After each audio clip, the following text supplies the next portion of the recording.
Super fat, pregnant miniature Jenny. This is Miss Tabitha. I brought her out here to the side of the road, let her graze. Because the donkeys always like to eat the weeds where the ponies only eat the grass. Before I mow it, I let them come out here and eat all they want. She is one fat chica. Very good little donkey. I've had her about 7 years. She's fat as a tick. Getting ready to have a baby.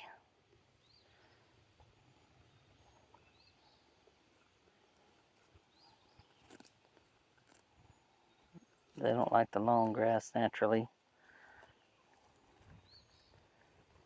She's gonna graze in the driveway. Look how fat she is. Due any day.